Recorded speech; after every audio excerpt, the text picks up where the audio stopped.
భర్తతో పాటు అత్తింటి వారి వేధింపులు తాళలేక ఏడాది క్రితం ఆత్మహత్యాయత్నానికి పాల్పడి మృత్యువును జయించిన ఈ మహిళ కన్న తండ్రికి కడుపున పుట్టిన బిడ్డకు దూరమైంది. దీంతో న్యాయం కావాలంటూ తగరపు వలస జాతీయ రహదారిపై బైఠాయించింది.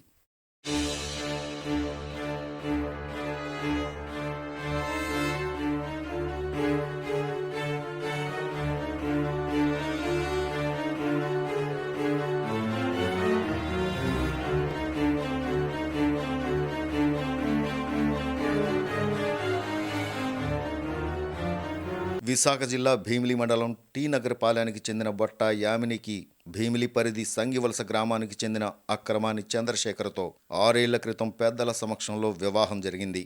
గత 3 ఏళ్లుగా యామినికి భర్త, బావ, అత్తల వేధింపులతో యామిని ఏడాది క్రితం ఆత్మహత్యాయత్నం చేసింది. దీంతో కుటుంబ సభ్యులు సకాలంలో ఆసుపత్రికి చేర్చి ప్రాణాలు కాపాడగలిగారు. ఇక అప్పటి నుండి కన్నవారింటి వద్ద ఉన్న యామినిని చూసేందుకు వచ్చిన భర్త చంద్రశేఖర్ తన బిడ్డను తనతో పాటు తీసుకుపోయాడని యామిని చెబుతోంది. తన మనవడు దూరం అవడంతో పాటు కూతురి కాపురం చెడిపోవడాన్ని జీర్ణించుకోలేని తన తండ్రి శ్రీనివాసరావు సూసైడ్ నోట్ రాసి 40 రోజుల క్రితం ఆత్మహత్యకు పాల్పడ్డారని బాధిత మహిళ యామిని కన్నీరు మున్నీరుగా విలిపిస్తోంది. పోలీసులు న్యాయం చేయాలని, లేదంటే తనకు చావే శరణ్యమంటూ జాతీయ రహదారిపై బైఠాయించింది.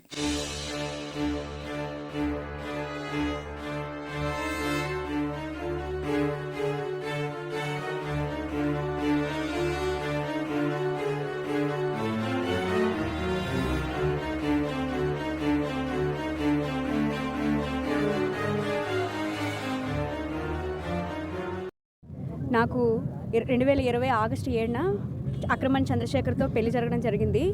మా అత్త పేరు అక్రమాని సూర్యకుమారి, మా బావగారి పేరు అక్రమాని లోవరాజు.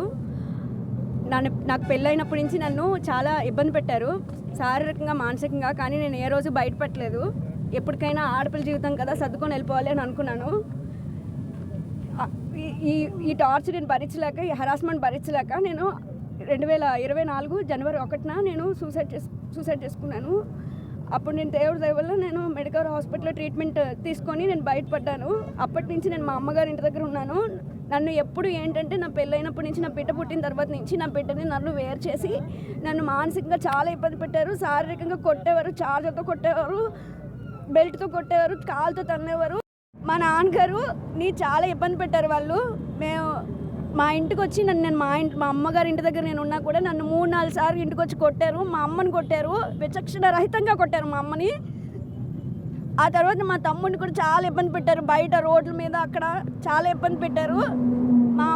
మా తమ్ముడిని, మా నాన్నగారిని చంపుతామని ఎప్పుడు బెదిరించేవారు నన్ను. నిన్ను చంపుతాం, మీ తమ్ముడిని చంపుతాం, ఏముంది, మేము డబ్బులు ఖర్చు పెట్టి బయటకు వచ్చేస్తాం, మమ్మల్ని అరెస్ట్ కూడా చేయలేరు పోలీసులు అని చెప్పేవారు. డిసెంబర్ 25న మా నాన్నగారు తన స్వగ్రామం వెళ్ళి ఇక్కడ న్యాయం జరగట్లేదు అని అక్కడ పోలీసుల వారికి లిఖితపూర్వకంగా రాసి సూసైడ్ నోట్ రాశారు. సూసైడ్ నోట్ రాసి తనకి న్యాయం జరగాలి అని, నాకు న్యాయం జరిపించాలని మా నాన్నగారు తను ఆత్మహత్య చేసుకున్నారు. మా నాన్నగారు చనిపోయి ఇప్పటికీ 40 రోజులు అవుతుంది, కానీ ఇప్పటికీ నాకు ఏం న్యాయం జరగలేదండి. నాకేం న్యాయం జరగలేదు. ఇంకా వాళ్ళు పోలీసు వ్యవస్థని భ్రష్టు పట్టిస్తున్నారండి. వాళ్ళు భ్రష్టు పట్టిస్తున్నారు.